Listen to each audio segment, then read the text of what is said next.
Bonjour à tous, bienvenue dans cette vidéo. Nous allons fêter la 4e édition de la Journée mondiale de sensibilisation aux benzodiazépines.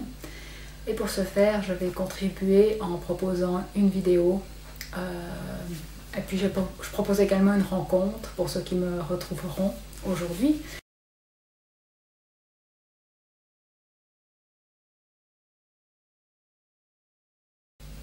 Donc voilà, les choses bougent. Ça fait 4 ans que la journée mondiale de sensibilisation aux benzodiazépines a lieu. L'information passe, circule. Pour cette journée-là, vous pouvez faire circuler l'information sur les benzodiazépines, faire circuler les vidéos que j'ai mis en ligne, faire circuler simplement un petit mot sur votre page Facebook, un petit mot sur les autres réseaux sociaux. Le hashtag WorldBenzoD, je l'écrirai également ici, permet aussi de faire référence à ce mouvement.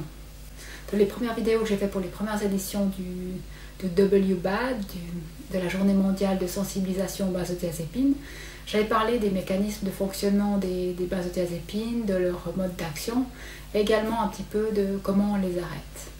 Aujourd'hui, je vais parler plus de manière générale, un peu comme ça me vient, histoire de partager avec vous 2-3 points sur ces produits. Et puis dans la description de cette vidéo, je mettrai beaucoup de liens pour avoir plus d'informations sur les benzodiazépines. Alors peut-être un des éléments clés à comprendre avec les benzodiazépines, c'est que c'est des produits puissants, c'est des produits auxquels on peut devenir dépendant, que le corps peut créer une dépendance à ces substances.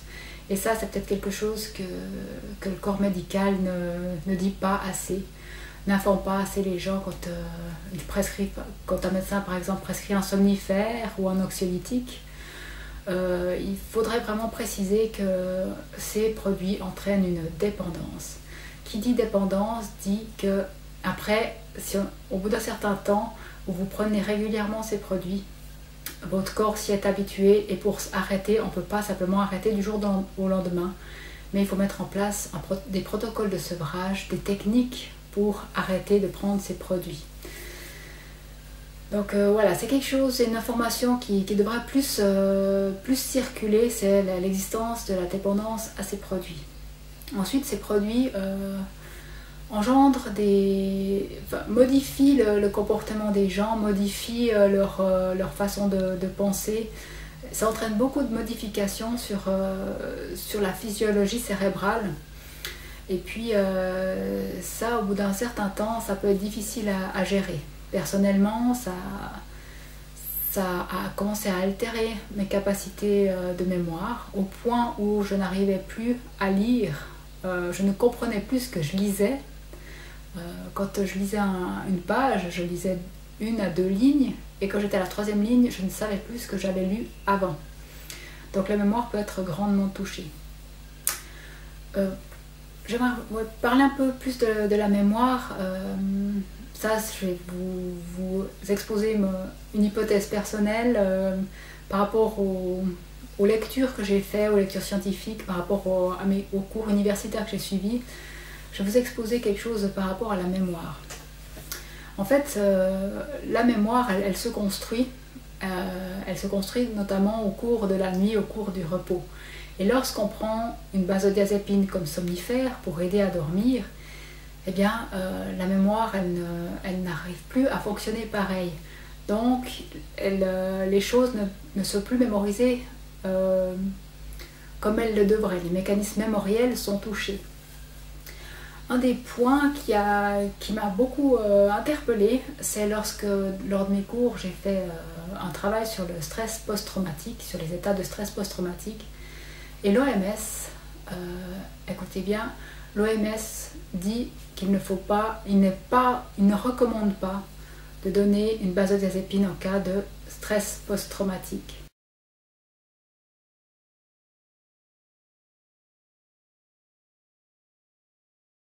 En cas de traumatisme, si vous subissez un événement que vous sentez comme une menace sur votre vie et qui crée un stress tellement intense que ça vire au traumatisme, dans ces cas-là, l'OMS dit de ne pas donner une benzodiazépine. Alors qu'on pourrait penser, les benzodiazépines, c'est pour les angoisses fortes, c'est quand on est anxieux. Et là, c'est l'angoisse ultime, c'est d'avoir un stress tellement intense qui nous crée un traumatisme. Là, on devrait pouvoir utiliser une benzodiazépine. Non. Là, on se dit, c'est l'utilité extrême, c'est une benzodiazépine dans ce cas-là, ce serait l'idéal, ce serait où elle serait utile. Et non, même l'OMS ne recommande pas de donner une benzodiazépine en cas de stress post-traumatique. Pourquoi? Alors là, je vais parler un peu de ce que j'ai compris et des hypothèses que j'émets. C'est que les benzodiazépines travaillant sur...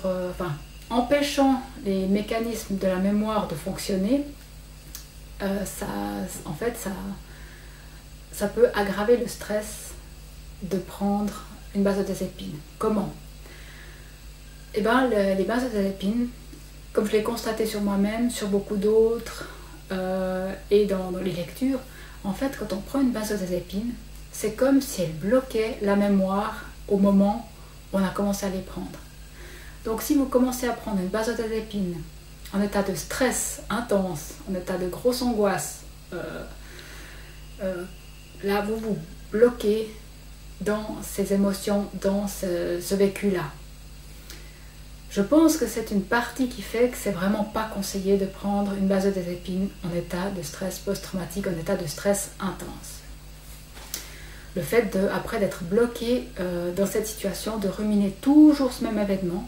Moi, ça m'arrive, et depuis que j'ai pris des médicaments psychiatriques et des benzodiazépines, je suis restée bloquée à ce stade-là. Pendant 13 ans, j'étais toujours dans les mêmes discours, dans la même problématique. J'étais coincée dans ma vie à ce stade où j'ai commencé à prendre ces produits. J'ai vraiment été comme si ma réflexion, comme si mon évolution à la fois physique, psychologique, émotionnelle, spirituelle avait été bloquée à cet instant. Donc pour moi, mais ça c'est vraiment mon point de vue, mon avis, et je ne suis pas médecin, les benzodiazépines, quand on les prend, ou au moment où on les prend, ça nous coince un peu à ce moment-là, parce que c'est comme si le corps se mettait sur pause. On voit bien que la mémoire elle est comme bloquée à ce niveau-là. On commence à avoir de la peine à enregistrer des nouvelles informations. Tout ce qui est nouveau, dans les premiers temps, ça rentre un tout petit peu, mais ça commence à être bloqué. On est bloqué là-dedans. Donc un autre point, c'est que souvent on donne des benzodiazépines pour calmer une angoisse en vue de travailler cette peur, cette angoisse, ces crises d'angoisse, cette problématique anxieuse lors des thérapies. Et puis on voit qu'est-ce qu'on constate? La personne n'évolue pas. Elle tourne toujours en boucle avec la même problématique. Avec la même problématique anxieuse. C'est vraiment ce que j'ai constaté, c'est que les benzodiazépines sont capables de bloquer les gens dans ce moment d'angoisse et de stress au moment auquel ils ont été prescrits. Donc voilà, c'est toutes des choses qui mériteraient d'être étudiées à fond, de savoir à quel point une benzodiazépine peut peut entraîner une sorte de stagnation dans les processus mentaux, dans les processus émotionnels et dans les processus physiques. Savoir à quel point une benzodiazépine peut être capable de bloquer des processus. Alors là, c'est mon expérience qui dit que ça bloque. Et puis, ce qui m'a conforté dans cette analyse, c'est que l'OMS, lors de la crise ultime que peut être un stress post-traumatique, elle ne conseille pas de donner une benzodiazépine. Donc voilà, ces produits ne sont pas anodins. C'est ça qu'il faut retenir, ces produits ne sont pas anodins. Souvent, ils sont prescrits pour une insomnie, une légère insomnie, un passage stressant au travail ou un changement de vie qui se passe mal.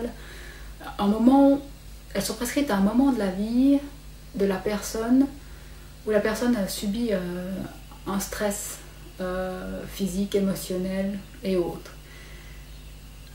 Et sachant que chez beaucoup de gens, le fait de donner une benzodiazépine au moment d'un stress peut les bloquer dans ce stress, je ne vois pas trop l'intérêt de le faire. Après, je ne suis pas médecin, c'est vraiment une constatation que j'ai faite, et puis je vous conseille de vous informer sur l'efficacité de ces produits.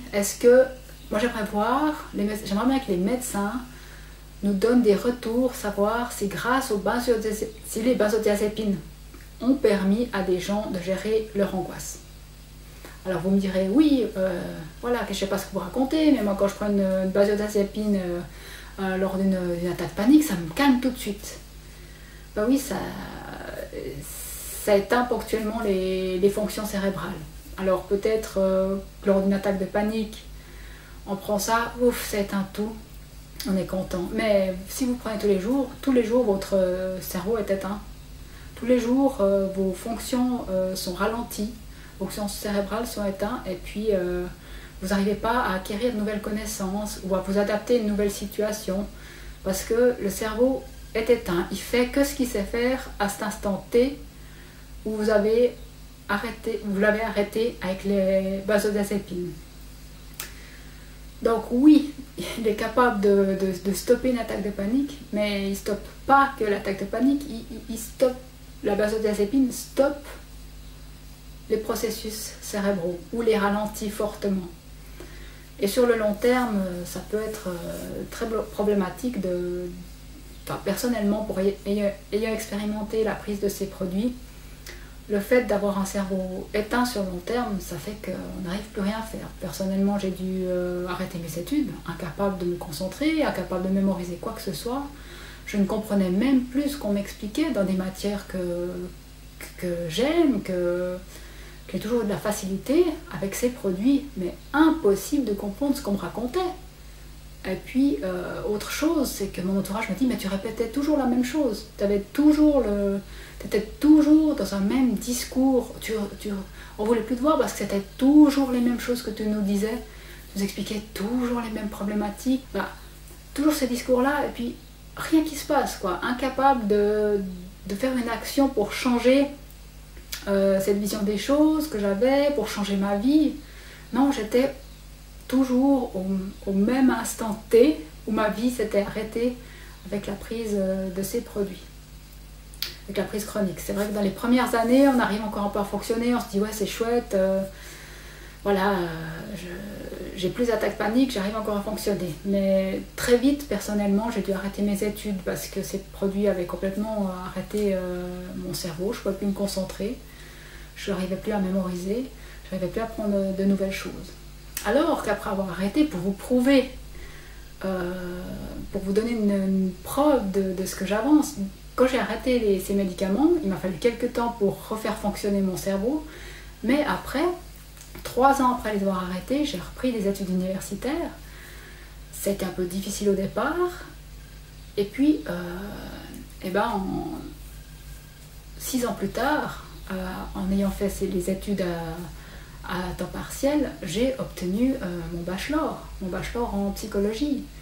Et là, j'ai réussi à mémoriser les choses, à comprendre ce qu'on m'expliquait, alors que pendant les 15 années précédentes, il n'y a rien qui rentrait, quoi. Sous benzodiazépine et pendant le sevrage et juste après le sevrage, mon cerveau m'était inutile, quoi. Dans la vie quotidienne aussi, j'arrivais à peine, je devais faire des routines très simples pour arriver à fonctionner, parce que mon cerveau était sur off. Donc voilà, les benzodiazépines, pour moi, ce n'est pas une solution. Ce qui m'inquiète le plus aussi, c'est que c'est la première solution qu'on propose aux gens quand ils ont une insomnie, une attaque de panique, une crise d'angoisse, quand ils ont des douleurs. On leur propose ça en première solution. Alors, est-ce que l'angoisse, on peut la gérer différemment avant d'éteindre le cerveau? Moi, je pense que oui. C'est ce que j'ai fait après, vu que j'étais coincée dans cet état d'anxiété qui avait gonflé au fil des années. Les benzodiazépines m'avaient coincé dans cet état anxieux au point que j'étais agoraphobe, que j'ai jusqu'à 5 attaques de panique jour et nuit, que je ne dormais plus. C'était coincé dans cette situation d'angoisse par ces produits. Après les avoir arrêtés, j'avais toujours cette angoisse en moi. Et puis, comment la gérer? Reprendre des benzodiazépines? Non. Je me suis dit, il y a sûrement un autre moyen de gérer. Et j'ai travaillé avec les techniques cognitives et comportementales, avec la méthode de Geert, qui s'appuie sur des techniques cognitives et comportementales. Et puis là, avec de l'entraînement, j'ai réussi à reprendre le contrôle de mon anxiété et de mes attaques de panique. Donc pourquoi la médecine actuelle commence par prescrire des benzodiazépines et après propose une thérapie alors que la personne se retrouve souvent coincée dans sa problématique par ces produits? Pourquoi elle ne fait pas l'inverse? Pourquoi elle ne commence pas par proposer des techniques pour gérer l'anxiété? Ou bien quand il y a un trop gros stress au travail, au lieu de donner une benzodiazépine pour continuer à aller travailler, pourquoi pas faire un arrêt maladie pour que la personne puisse prendre du recul et puis se poser un peu, faire diminuer son état de stress pour essayer de résoudre sa problématique? Pourquoi la première chose qui est proposée en 15 minutes souvent, c'est une benzodiazépine pour votre anxiété, voilà une benzodiazépine pour votre insomnie? Pourquoi on ne cherche pas les autres causes d'abord? Puis pourquoi on bloque les gens là-dedans après? Ce qui est important avant de décider de prendre une benzodiazépine, c'est de s'informer, de connaître leur mécanisme de fonctionnement pour savoir à quoi on s'expose, pour prendre des décisions éclairées sur la prise de ces produits. J'invite les médecins vraiment à informer leurs patients sur le mode de fonctionnement de ces produits, sur l'existence d'une dépendance, sur l'existence du fait qu'il va falloir mettre un protocole de sevrage en place quand la personne voudra arrêter, et sur le fait que les réglementations anglaises, à partir de preuves scientifiques, ont montré qu'il ne fallait pas prendre ces produits plus de 2 mois, et puis qu'il fallait déjà, dans cet espace de temps-là, envisager un sevrage. Donc quand on sait que ces produits sont prescrits et que l'ordonnance est renouvelée sur des années et des années, ça ne correspond pas du tout aux études scientifiques qui montrent que la dépendance s'installe très vite et qu'il faut envisager d'arrêter, de mettre un protocole de sevrage en place dans les 8 semaines qui suivent la première prise.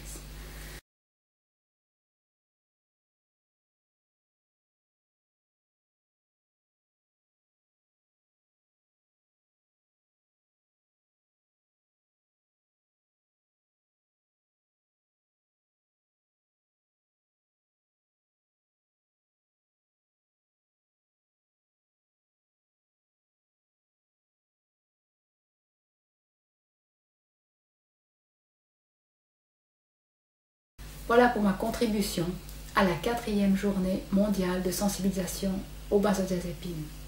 Continuez à vous informer et prenez le temps d'informer les autres. Ne restez pas dans l'ignorance. Plus vous saurez comment fonctionnent ces produits, mieux vous comprendrez comment les utiliser ou comment les gérer. Merci pour votre engagement. À l'année prochaine.